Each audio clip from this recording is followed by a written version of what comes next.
everyone. So today our experiment is number 36. So that one is regarding the preparation of oxalic compounds.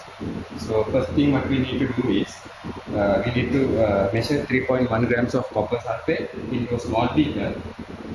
This one copper sulfate into a small beaker, and then we need to measure 5 grams of dipotassium oxalate monohydrate into a bit bigger beaker.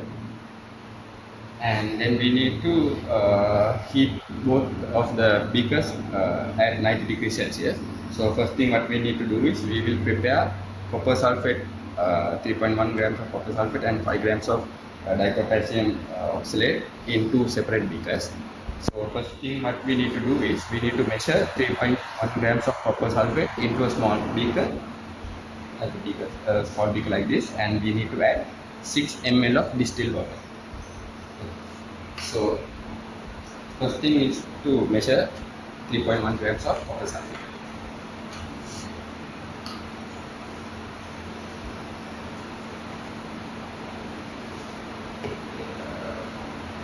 So you can place the beaker and carry it to 0.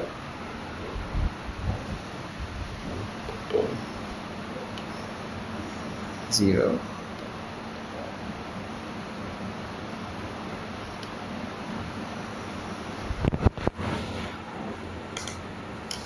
And then you add 3.1 grams of copper sulfate into the beaker.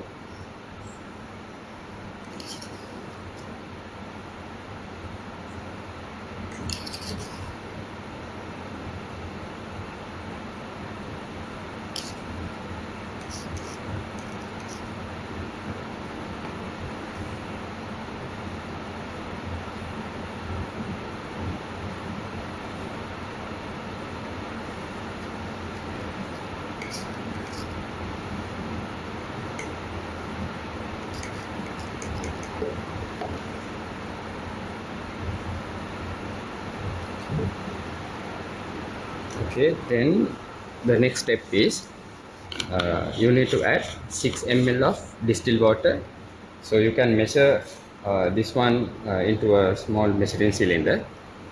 So make sure when you use all the apparatus or glassware, make sure all of them are clean with distilled water before you start to use them. Okay, so when you want to measure 6 ml into a small measuring cylinder, so you can use a measuring cylinder like this, and 6 ml is marked at this point.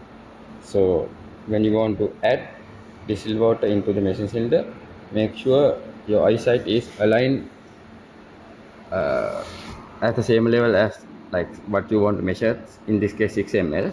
So just start to add distilled water from the distilled water bottle, and make sure the lower part of the meniscus of water should align with 6 ml of the marking of the measuring cylinder. Then you add this one into the measured copper sulfate solid, and then you can stir this one until it dissolves. So the next step is to measure dipotassium oxalate monohydrate, 5 grams of dipotassium oxalate monohydrate into a beaker. So like previously, you place this one on top of the electrical weighing balance and make sure you tie it to 0. Then you start to add 5 grams of dipotassium oxalate monohydrate into the beaker you placed on top of the electrical balance.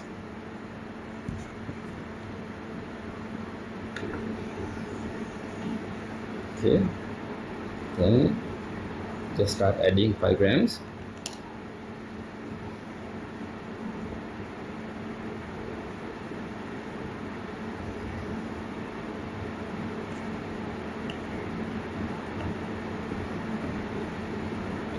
Make sure you don't overshoot the 5 gram mark. So you can just use a finger to tap on the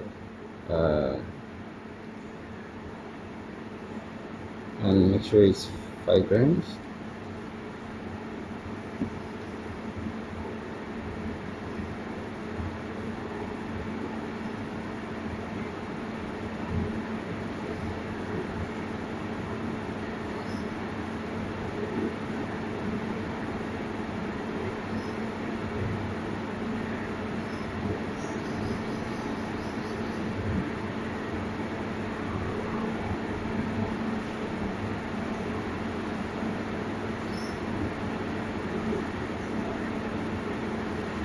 Okay.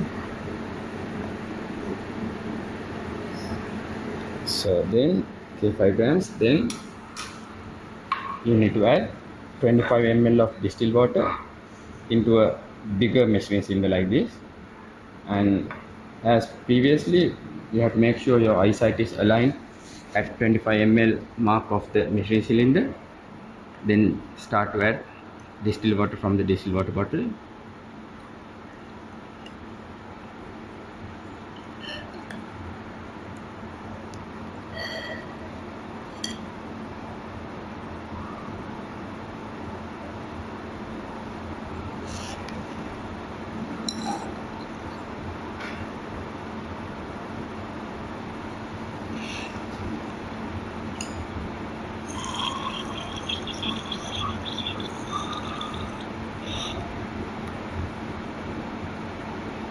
And make sure the lower meniscus of the water should be aligned with 25 ml mark like this. And then you just pour this one into the measured dipotassium oxalate solid. You measure into the beaker. This is the result from the previous step. This is copper sulfate sample which I dissolved before, and this one is the dipotassium oxalate sample which I dissolved before. So the next step is we need to dissolve these two on a hot plate at 90 degrees Celsius to make sure it dissolves like entirely. So you need to heat at 90 degrees Celsius on a hot plate. This is a hot plate we are using. Make sure your sample is heated until 90 degrees. 90 degrees. So make sure both samples are solids are dissolved. The next step is you need to add the copper sulfate solution into dipotassium oxalate solution. So just mix it. As you can see, there are some leftover or remaining copper sulfate. So this is the result of formation of crystals. So what you can do is you can add the remaining into the solution.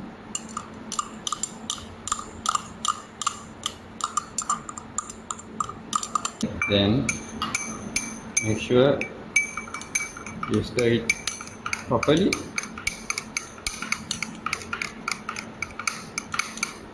Okay, so the next step is you need to cool this one in ice bath. So the next step is you just dip this one into ice bath and you need to leave it for 30 minutes. So the next step what you need to do is you need to filter the precipitate. So filter we do using suction filtration. So this is the setup we are using. So before that we need to insert a filter paper. So we use 70 millimeter size filter paper for this purpose. So what you can do is you just take out one piece.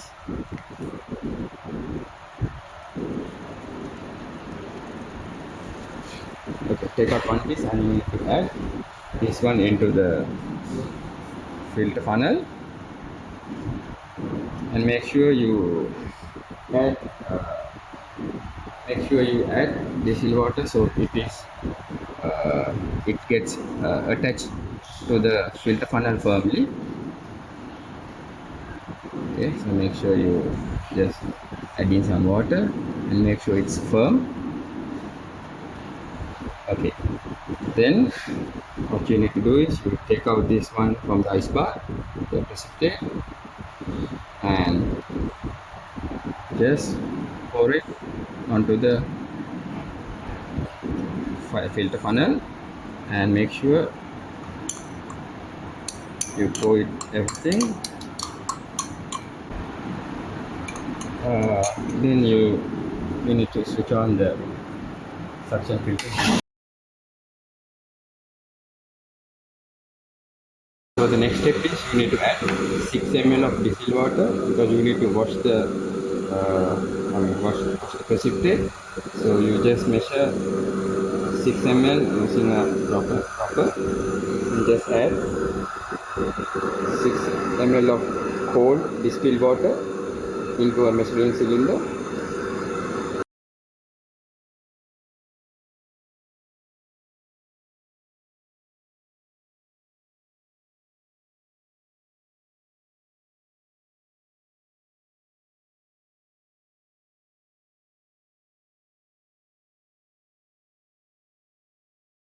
Previously, the lower part of the meniscus should be aligned with 6 ml mark. Next step is make sure you add the 6 ml into the precipitate and make sure you wash the precipitate well and rinse it, and make sure you add that one into the vacuum filter.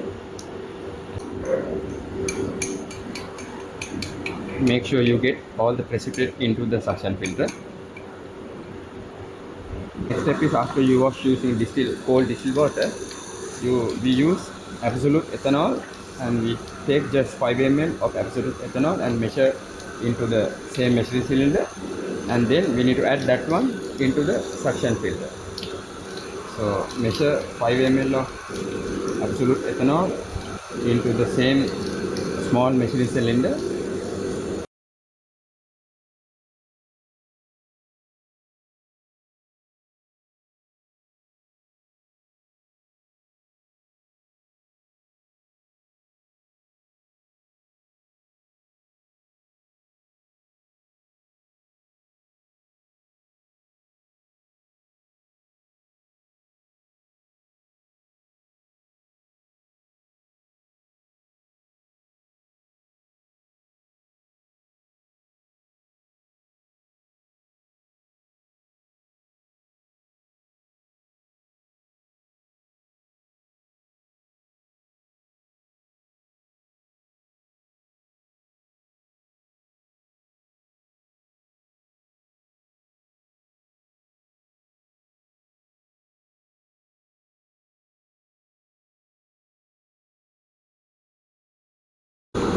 And then after you measure 5 ml of absolute ethanol, just pour it into the suction filter.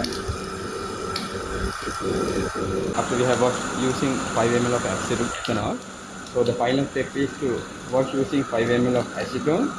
So measure 5 ml of acetone and measure it into a small measuring cylinder.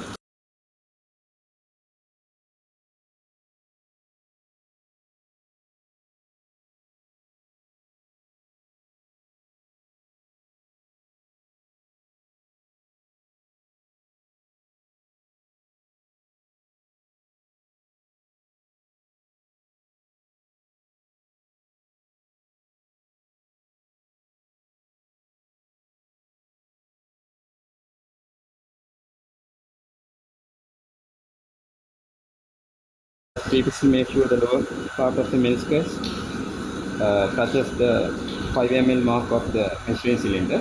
So the final step is just pour the measured 5 ml of acetone into the suction filter.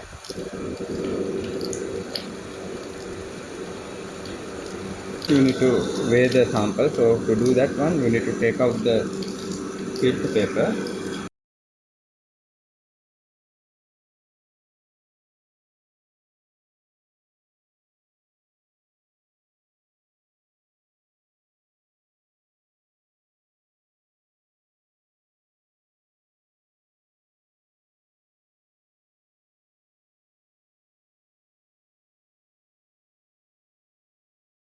So you add that one, get all the precipitate onto a petri dish.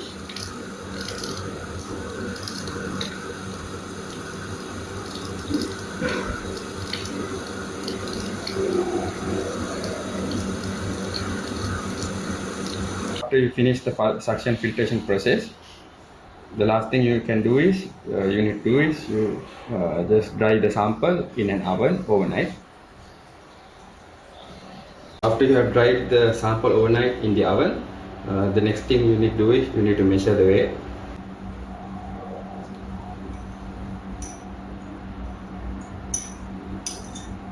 After you have added all the samples, this is the final weight you get for the yield.